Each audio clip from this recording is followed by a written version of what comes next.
अस्सलामुअलैकुम ਤੁਸੀਂ ਦੇਖ ਰਹੇ ਹੋ ਅਸ਼ਰਫ ਵੌਇਸ ਚੈਨਲ ਤੇ ਅੱਜ ਤੁਹਾਡੇ ਵਾਸਤੇ ਜਪਜੀ ਸਾਹਿਬ ਦੀ ਵਿਆਖਿਆ ਰਜਨੀਸ਼ ਆਚਾਰੀਆ ਓਸ਼ੋ ਦੀ ਜ਼ਬਾਨੀ ਲੈ ਕੇ ਆਏ ਹਾਂ। ਬਹੁਤ ਅੱਛੇ ਅੰਦਾਜ਼ ਨਾਲ ਬਿਆਨ ਕਰ ਰਹੇ ਨੇ।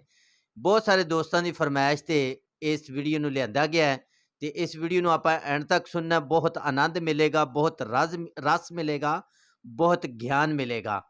ਤੇ ਆਪਾਂ ਜਲਦੀ ਨਾਲ ਵੀਡੀਓ ਸਟਾਰਟ ਕਰਨੇ। ਵੀਡੀਓ ਸਟਾਰਟ ਕਰਨ ਤੋਂ ਪਹਿਲਾਂ ਅਗਰ ਤੁਸੀਂ ਚੈਨਲ ਨੂੰ ਸਬਸਕ੍ਰਾਈਬ ਨਹੀਂ ਕੀਤਾ ਹੋਇਆ तो जल्दी ना चैनल सबसक्राइब कर दियो। अगर वीडियो अच्छी लगे तो वीडियो ਨੂੰ लाइक भी कर दिया जाए। मैं करना वीडियो स्टार्ट तो तुसी कमेंट बॉक्स के अंदर आके लिख दियो वाहेगुरु। एक अंधेरी रात, भादों की अमावस, बादलों की गड़गड़ाहट, बीच बीच में बिजली का चमकना, वर्षा के झोंके, गांव पूरा सोया हुआ, बस नानक के गीत की गूंज। रात देर तक वे गाते रहे। नानक की मां डरी। आधी रात से ज्यादा बीत गई। कोई 3 बजने को हुए। नानक के कमरे का दिया जलता है। बीच बीच में गीत की आवाज आती है।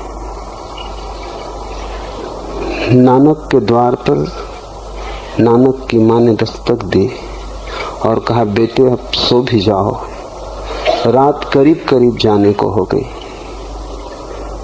नानक चुप हुए और तभी रात के अंधेरे में एक पपीहे ने जोर से कहा, प्यू प्यू।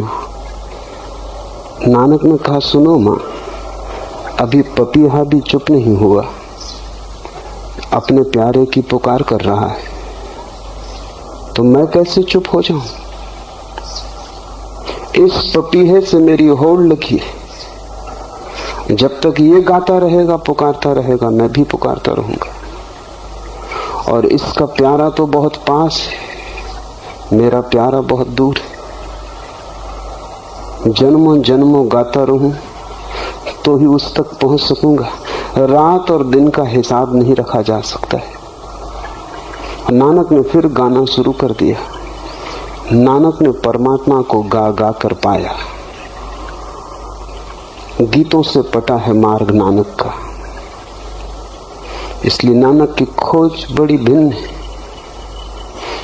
पहली बात समझ लेनी जरूरी है कि नानक ने योग नहीं किया, तप नहीं किया, ध्यान नहीं किया।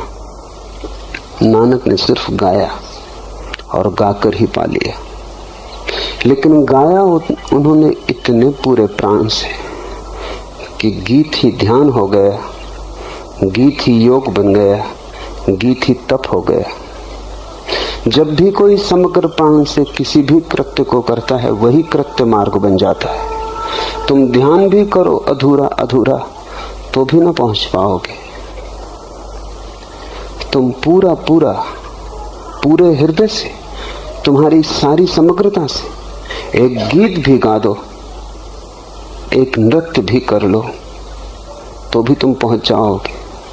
क्या तुम करते हो ये सवाल नहीं, पूरी समग्रता से करते हो या अधूरे अधूरे, यही सवाल है। परमात्मा के रास्ते पर नानक के लिए गीत और फूल ही बिछे। इसलिए उन्होंने जो भी कहा है गाकर कहा है। बहुत मधुर है उनका मार्ग, रससिक्त। कल हम कबीर की बात कर रहे थे।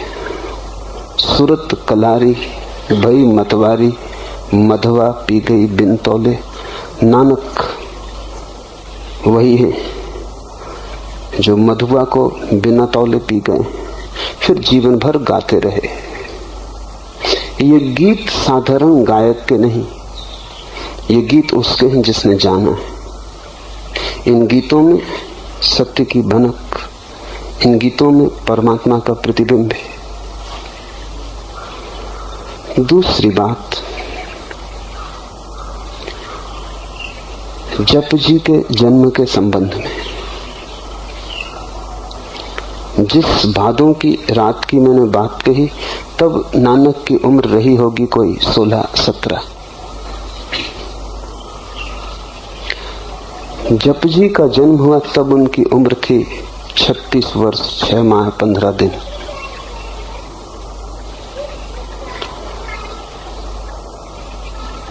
जिस घटना का मैंने उल्लेख किया उस भादों की रात वे साधक थे और तलाश में थे। प्यारे की पुकार चल रही थी, प्यू प्यू। अभी पपीहा रट लगा रहा था, अभी ना हुआ था। जप जी का जब जन्म हुआ, ये मिलन के बाद उनका पहला उद्घोष है। पपीहा ने पा लिया अपने प्यारे को, प्यू प्यू की रटन पूरी हुई, मिलन हो गया। उस मिलन से जो पहला उद्घोष हुआ है वो जप जी है। इसलिए नानक की वाणी में जो मूल्य जप जी का है वो किसी और बात का नहीं। जप जी ताजे से ताजे खबर है उस लोक की। वहां से लौटकर उन्होंने जो पहली बात कही वो यही है। उस जगत से इस जगत में आकर जो पहले शब्द निर्मित हुए वही जप जी है। उस घटना को भी समझ लेना है। नदी के किनारे रात के अंधेरे में अपने साथी और सेवक मर्दाना के साथ वो नदी तट पर बैठे थे। अचानक उन्होंने वस्त्र उतार दिए, बिना कुछ कहे वो नदी में उतर गए। मर्दाना पूछता भी रहा, क्या करते हैं? रात ठंडी है, अंधेरी है। दूर नदी में वे चले गए। मर्दाना पीछे पीछे गया। नानक ने डुबकी लगाई। मर्दाना सोचता था कि क्षण दो क्षण में बाहर आ जाएंगे, फिर वो बाहर नहीं आए।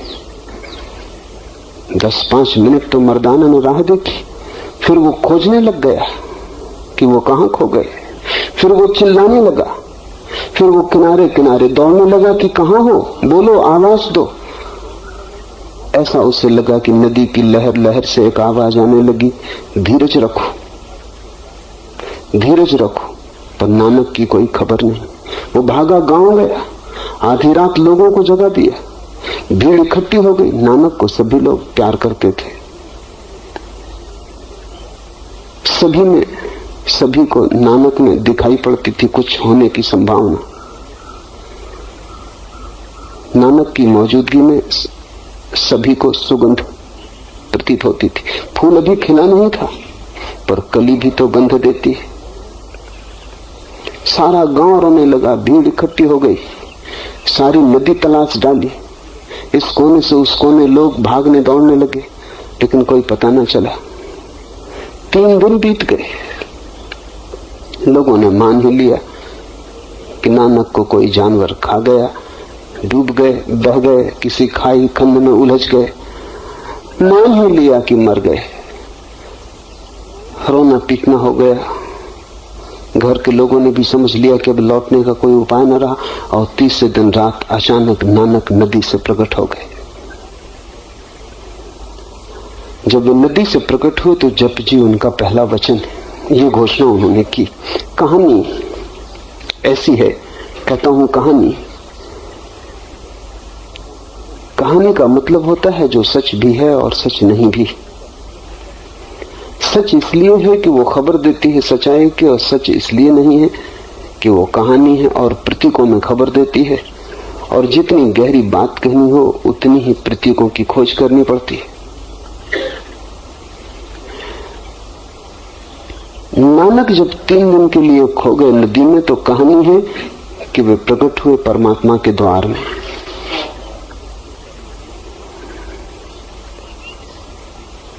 ईश्वर का उन्हें अनुभव हुआ। जाना आंखों के सामने प्यारे को, जिसके लिए पुकारते थे, जिसके लिए गीत गाते थे, जो उनके हृदय की धड़कन धड़कन में प्यास बना था, उसे सामने पाया, तृप्त हुए। और परमात्मा ने उन्हें कहा, अब तू जा, और जो मैंने तुझे दिया है वो लोगों को बांट। जप जी उनका पहली भेंट परमात्मा से लौटकर। ये कहानी है, इसके प्रतीकों को समझ लें। जब तक तुम न खो जाओ, जब तक तुम न मर जाओ, तब तक परमात्मा से कोई साक्षात्कार न होगा। नदी में खो कि पहाड़ में, इससे कोई फर्क नहीं पड़ता, लेकिन तुम नहीं बचने चाहिए। तुम्हारा खो जाना ही उसका होना है। तुम जब तक हो तभी तक वो न हो पाएगा। तुम ही अड़चन हो, तुम ही दीवार हो। तो ये जो नदी में खो जाने की कहानी है, तुम्हें भी खो जाना पड़ेगा, तुम्हें भी डूब जाना पड़ेगा। 3 दिन लगते हैं, इसलिए तो हम जब आदमी मर जाता है तो तीसरा मनाते हैं। तीसरा हम इसलिए मनाते हैं कि मरने की घटना पूरी होने में 3 दिन लग जाते हैं। उतना समय जरूरी है। अहंकार मरता है एकदम से नहीं, कम से कम समय 3 दिन लेता है। इसलिए कहानी में 3 दिन है कि नानक 3 दिन नदी में खोए रहे। अहंकार पूरा गल गया, मर गया। और पास पड़ोस, मित्रों, परिजनों, परिवार के लोगों को तो अहंकार ही दिखाई पड़ता है, तुम्हारी आत्मा तो दिखाई पड़ती नहीं। इसलिए उन्होंने तो समझा कि नानक मर गए। जब भी कोई सन्यासी होता है, घर के लोग समझ लेते हैं मर गया।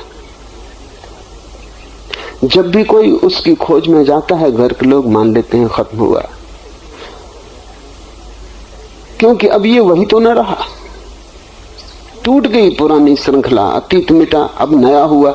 बीच में 3 दिन की खाई है, इसलिए 3 दिन का प्रतीक है। 3 दिन बाद नानक लौट आए। जो भी खोता है वो लौट आता है, लेकिन नया होकर लौटता है। जो भी जाता है उस मार्ग पर वापस आता है, लेकिन जा रहा था तब प्यासा था, आता है तब दानी होकर आता है। जाता था तब भिखारी था, आता है तब सम्राट होकर आता है। जो भी परमात्मा में लीन होता है, जाते समय भिक्षा पात्र होता है, लौटते समय अपरंपार संपदा होती बांटने को। जप जी पहली भेंट है। परमात्मा के सामने प्रकट होना, प्यारे को पा लेना, इन्हें तुम बिल्कुल प्रतीक को भाषागत रूप से सच मत समझ लेना, क्योंकि कहीं कोई परमात्मा बैठा हुआ नहीं जिसके सामने तुम प्रकट हो जाओगे। लेकिन कहना हो बात तो और कुछ कहने का उपाय भी नहीं। जब तुम मिटते हो तो जो भी आंख के सामने होता है वही परमात्मा है। परमात्मा कोई व्यक्ति नहीं है, परमात्मा निराकार शक्ति है। तुम उसके सामने कैसे हो सकोगे? जहां तुम देखोगे वही वो है, जो तुम देखोगे वही वो है। जिस दिन आंख खोलेगी सभी वो है। बस तुम मिट जाओ, आंख खुल जाए। अहंकार तुम्हारी आंख में पड़ी हुई कंकड़ी, उसके हटते ही परमात्मा प्रकट हो जाता है। परमात्मा प्रकट ही था, तुम मौजूद न थे। नानक मिटे, परमात्मा प्रकट हो गया। जैसे ही परमात्मा प्रकट हो जाता, तुम भी परमात्मा हो गए, क्योंकि उसके अतिरिक्त और कुछ भी नहीं। नानक लौटे, परमात्मा होकर लौटे। फिर उन्होंने जो भी कहा है, एक एक शब्द बहुमूल्य है। फिर उस एक एक शब्द को हम कोई भी कीमत दें तो भी कीमत छोटी पड़ेगी। फिर एक एक शब्द वेद वचन। अब हम जप जी को समझने की कोशिश करें। एक ओंकार सतनाम, कर्ता पुरख, निर्भय निर्वैर, अकाल मूर्ति, अजूनी सैभम, गुरु प्रसादी। वह एक है, ओंकार स्वरूप है, सतनाम है, कर्ता पुरुष है, भय से रहित है, वैर से रहित है, कालातीत मूर्ति है, अयोनी है, स्वयंभू है, गुरु की कृपा से प्राप्त होता है।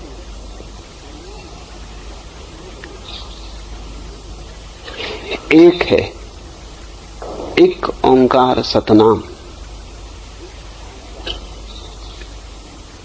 जो भी हमें दिखाई पड़ता है वो अनेक है। जहां भी तुम देखते हो भेद दिखाई पड़ता है, जहां तुम्हारी आंख पड़ती है अनेक दिखाई पड़ता है। सागर के किनारे जाते हो लहरें दिखाई पड़ती हैं, सागर दिखाई नहीं पड़ता, हालांकि सागर ही है। लहरें तो ऊपर ऊपर है, पर जो ऊपर ऊपर है वही दिखाई पड़ता है, क्योंकि ऊपर की ही आंख हमारे पास है। भीतर को देखने के लिए तो भीतर की आंख चाहिए। जैसी होगी आंख वैसा ही होगा दर्शन। आंख से गहरा तो दर्शन नहीं हो सकता। तुम्हारे पास आंख ही ऊपर की है तो लहरों को देख के लौट आओगे और लोगों से कहोगे कि सागर हो आया। सागर में जाने का ये ढंग नहीं। किनारे से तो दिखाई पड़ेंगी लहरें, सागर में हो तो डूबना ही पड़े। इसलिए तो कहानी है कि नानक नदी में डूब गए। लहरों में नहीं है वो, नदी में है। लहरों में नहीं है, सागर में है। ऊपर ऊपर तो लहरें होंगी। तट से तुम देख के लौट आओगे तो तुम जो खबर दोगे वो गलत होगी। तुम कहोगे कि सागर हो आया। सागर तक गए नहीं। तट पर तो सागर नहीं है, वहां से तो लहरें दिखाई पड़ सकती हैं। लहरों का जोड़ भी सागर नहीं है, जोड़ से भी ज्यादा है सागर।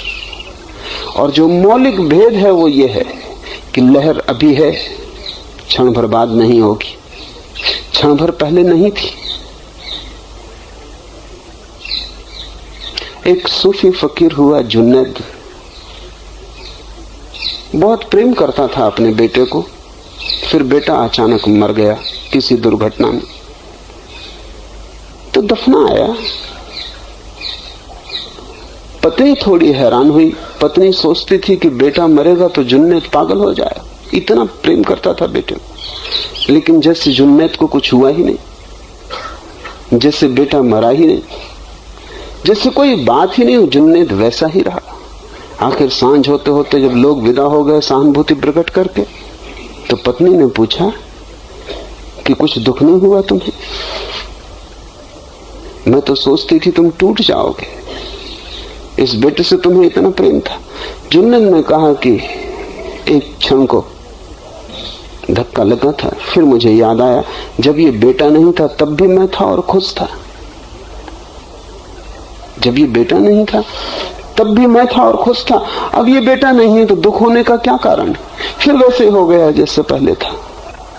बेटा बीच में आया और गया। न पहले दुखी था तो अब दुखी होने का क्या कारण? बिना बेटे के मजे में था, अब फिर बिना बेटे के हूं, फर्क क्या है? बीच का एक सपना टूट गया। जो बनता है और मिट जाता है वो सपना है, जो आता है और चला जाता है वो सपना है। लहरें सपना, सागर सच। अनेक लहरें हैं, एक सागर है। हमें अनेक दिखाई पड़ता है, और जब तक एक न दिखाई पड़ जाए तब तक हम भटकते रहेंगे, क्योंकि एक ही सच है। एक ओंकार सतनाम। और नानक कहते हैं कि उस एक का जो नाम है वही ओंकार है। और सब नाम तो आदमी के दिए हैं। राम कहो, कृष्ण कहो, अल्लाह कहो, ये नाम आदमी के दिए, ये हमने बनाए, सांकेतिक।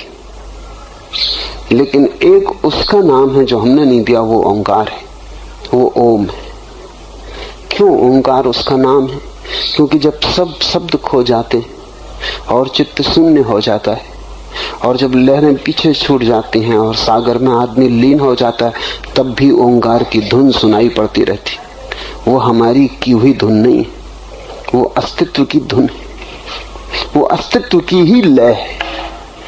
अस्तित्व के होने का ढंग ओंकार है, वो किसी आदमी का दिया हुआ नाम नहीं। इसलिए ओम का कोई भी अर्थ नहीं होता।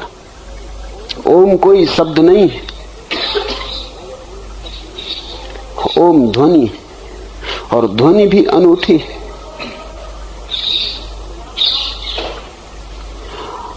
कोई उसका स्रोत नहीं, कोई उसे पैदा नहीं करता। अस्तित्व के होने में ही छिपी है, अस्तित्व के होने की ध्वनि। जैसे कि जल प्रपात है, तुम उसके पास बैठो तो प्रपात की एक ध्वनि, लेकिन वो ध्वनि पानी और चट्टान की टक्कर से पैदा होती। नदी के पास बैठो, कल कल का नाद होता है, लेकिन वो कल कल का नाद नदी और तट की टक्कर से होता है। हवा का झोंका निकलता है, वृक्ष से सरसराहट होती, लेकिन वो सरसराहट हवा और वृक्ष की टक्कर से होती। हम बोलते, संगीतज्ञ गीत गाता है, वीणा का कोई तार छेड़ता है, लेकिन सभी चीज संघर्ष से पैदा होती। संघर्ष के लिए दो जरूरी, तार चाहिए वीणा का, हाथ चाहिए छेड़ने वाला। जितनी ध्वनियां द्वैत से पैदा होती हैं वो उसके नाम नहीं है। उसका नाम तो वही है जब सब द्वैत खो जाता है फिर भी एक ध्वनि गूंजती रहती। इस संबंध में कुछ बातें समझ लेनी जरूरी हैं। विज्ञान कहता है कि सारे अस्तित्व को अगर हम तोड़ते चले जाएं और गहराई में विश्लेषण करें तो अंत में हमें विद्युत ऊर्जा, इलेक्ट्रिसिटी मिलती है। इसलिए जो आखिरी खोज है विज्ञान की वो इलेक्ट्रॉन है, विद्युत कण। सारा अस्तित्व विद्युत से बना है।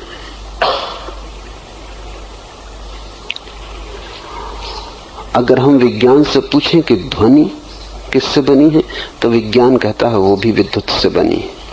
ध्वनि भी विद्युत का एक आकार है, एक रूप है, लेकिन मूल विद्युत है।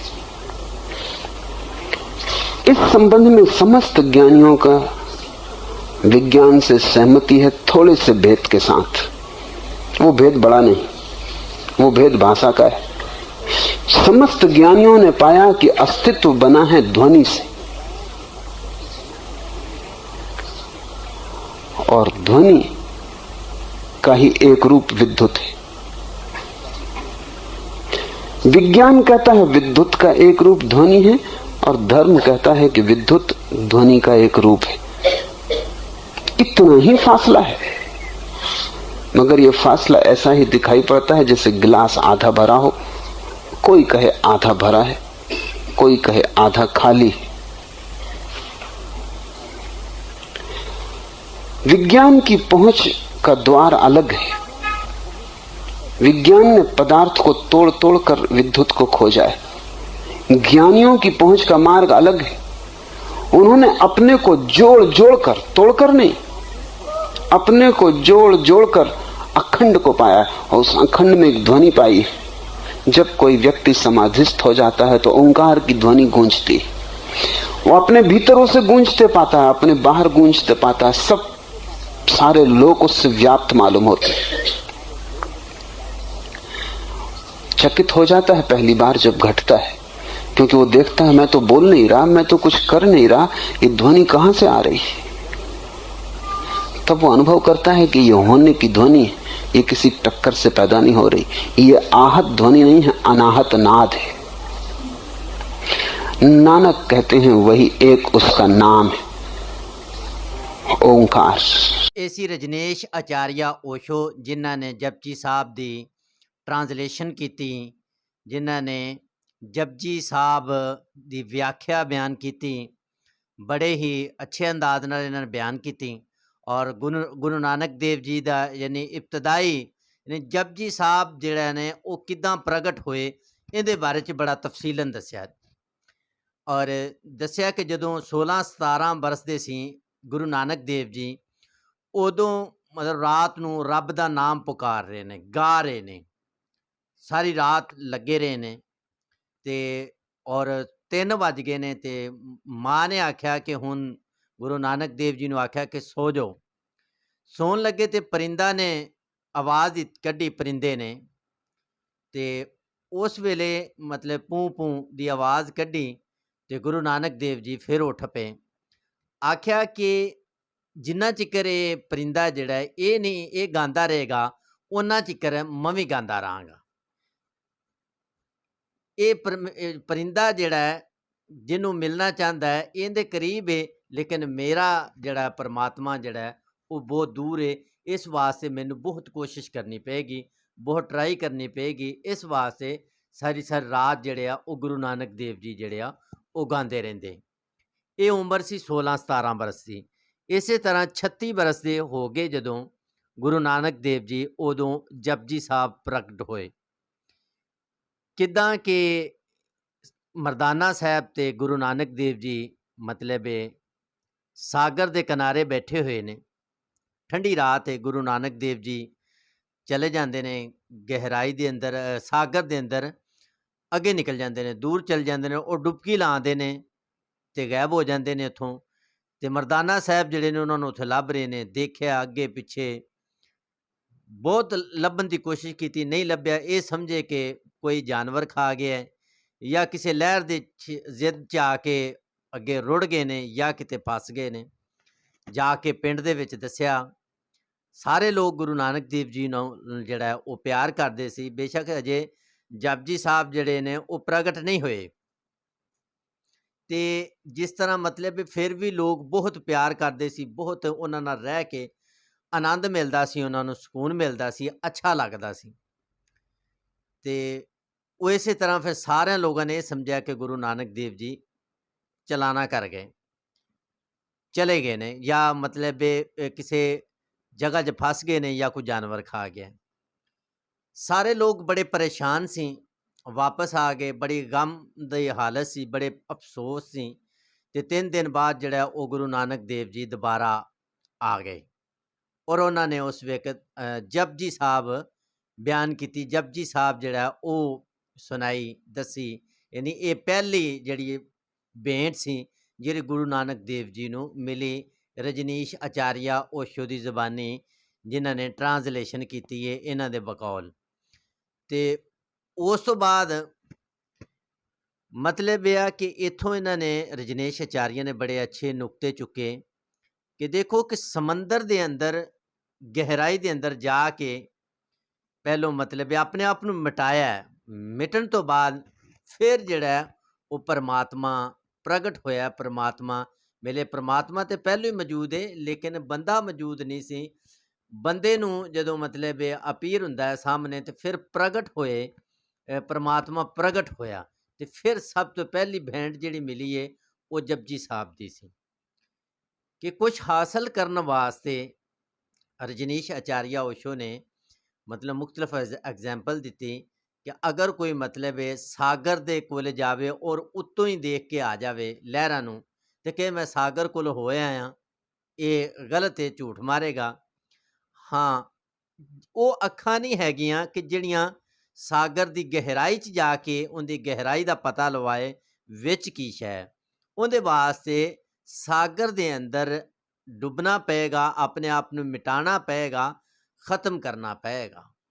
खत्म करन तो बाद दोबारा जदों आएगा एक नवीं जिंदगी होएगी, नवे शब्द होणगे। गुरु नानक देव जी दे शब्द जिहड़े सन रजनीश आचार्य ओशो कह रहे ने कि उन्हां दी कोई कीमत नहीं लगाई जा सकदी। उस तो बाद जिहड़े उन्हां दे शब्द सन, जिहड़े बेशबहा गोल्डन वर्ड सन, सोने दे अल्फाज सन, यानी उन्हां दी कोई कीमत नहीं हैगी सी। ऐसे अल्फाज सन गुरु नानक देव जी दे कि अपने आप नूं पहलों मिटाना पैंदा है, मिटा के फिर जिहड़ा बंदे नूं कुछ ना कुछ मिलदा है, एक नवीं जिंदगी मिलदी है। जिंदगी मिल के ते गुरु नानक दे रजनीश आचार्य ने मजीद वजाहत की कि रब जिहड़ा एक ओमकार है, एक है, ना वो कोई पैदा होया, ना उन्होंने किसी ने पैदा किया है। वो रब है, एक रब है, किसी ने उन्होंने पैदा नहीं किया, किसी ने मतलब वो एक ओंकार है, हर चीज़ का मालिक है। उन्हें तो पहले कुछ नहीं, हर चीज़ उन्हें बनाई हुई है और वो इको ही है।